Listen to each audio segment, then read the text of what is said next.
Welcome back to the channel. Thank you for joining here at Unapologetically Progressive. Today we're going to talk about recommendation changes that RFK Jr. is making at the FDA and the CDC as Health and Human Services Secretary. Now, first off, let's make very clear, we all know how deadly the COVID virus can be for a very significant portion of our population.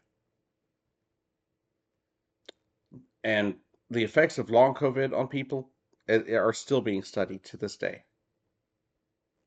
If you remember, I don't know if you have ever followed the person, but there's a person on here known as Physics Girl who ended up going through long COVID, which sparked off another, ailment that caused her to be in bed for over 2 years,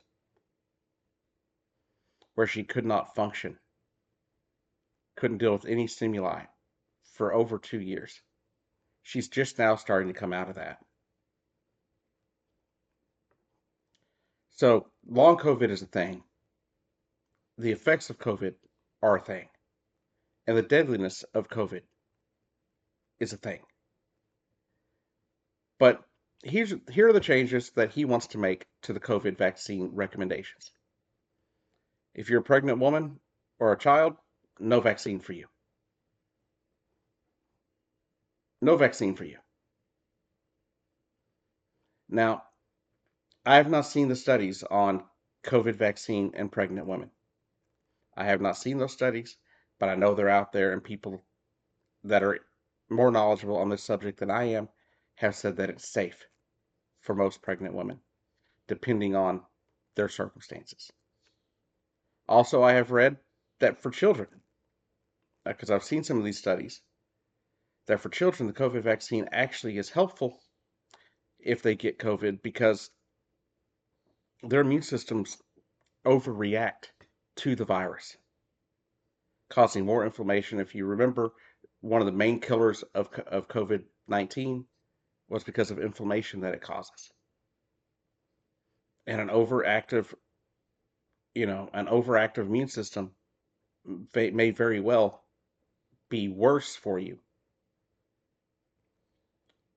And teenagers and younger are known to have that particular situation. There's a reason I come on here almost every flu season. I suggest people get their COVID vaccines and their flu vaccines because both of those, can be killer to children, right? I talk about the flu vaccine every year, just about. Why? Because I come across story after story of children getting certain, either the A or B form of the flu and dying from it because they weren't vaccinated. And same thing with COVID. And the reason that a lot of the children that I read about that get COVID or the flu die is because of their immune system caused too much inflammation because it was overactive, trying to fight it back because they didn't know what, the body takes time to have to learn what they're fighting, what it's fighting, right? Your immune system has to have time, to learn a new invading virus. Now, if they have a vaccine, the body doesn't have to take that time to think and to learn. It already knows. So it lessens the chance of inflammation. This comes on the heels last week of the FDA saying that they are no longer going to support or recommend people under the age of 65 who are healthy getting the vaccine, even though they may necessarily need it. Right? Because you don't know who is going to react badly and who's going to react good during COVID. I have seen healthy people that are perfectly healthy run every day. They were marathon runners, and they dropped dead of COVID. They were absolutely healthy, didn't have any comorbidities at all, and they just dropped dead of COVID. Many of them died after suffering for over a month. I have known some rather healthy people that have died of COVID that I either went to school with or that I knew when I lived in East Texas or knew of. But here's the thing, people that are immunocompromised would still be able to get the vaccine if they're under 65, but here's the problem with that.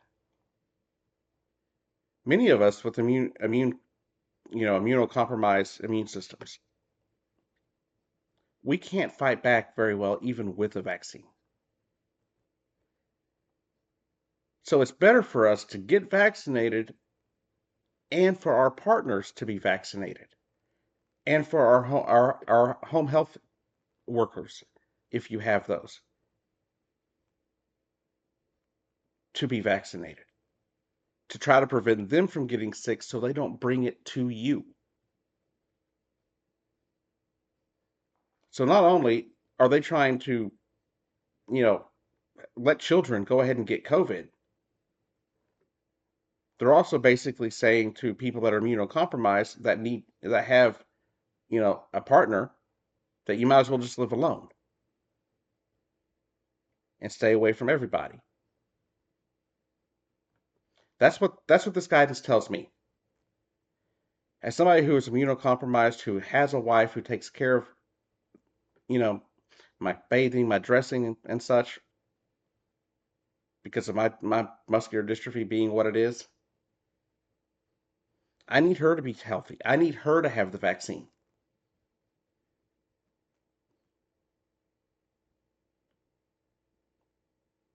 because I need her to survive it. And I also need the possibility that she won't get it, that her immune system will fight back and at least protect her to where she doesn't bring it home, at least not as often. I've been lucky to only have COVID one time, and I barely survived it.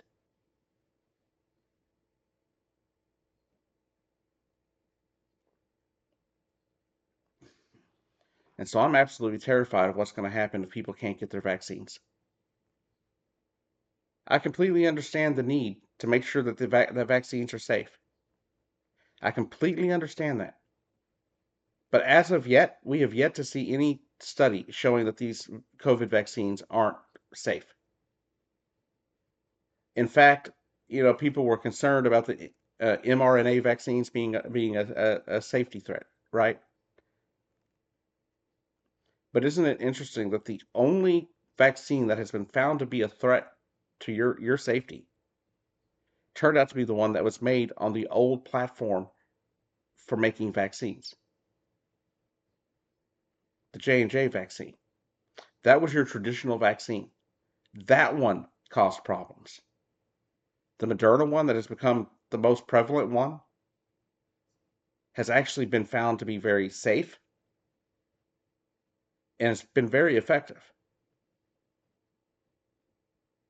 I've literally had all three of the different vaccines that they put out. I started with the J&J one because I was concerned about the mRNA vaccine.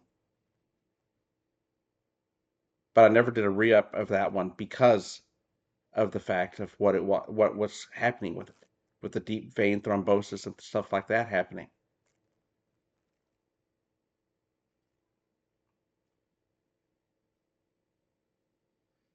But ever since I've been doing the Moderna ones, I've I haven't had any ill effects from the vaccine.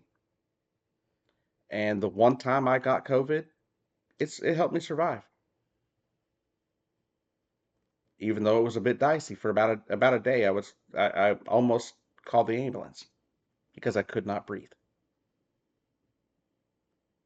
And that's the reason I think this is so important that people understand what's going on right now. Remember, RFK Jr. has no medical background. He knows nothing of medicine.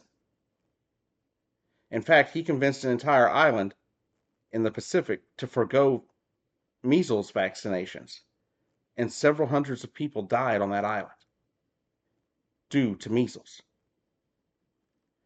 RFK Jr. is a heroin addict who had a brain eating worm eat part of his brain, and we are taking his advice.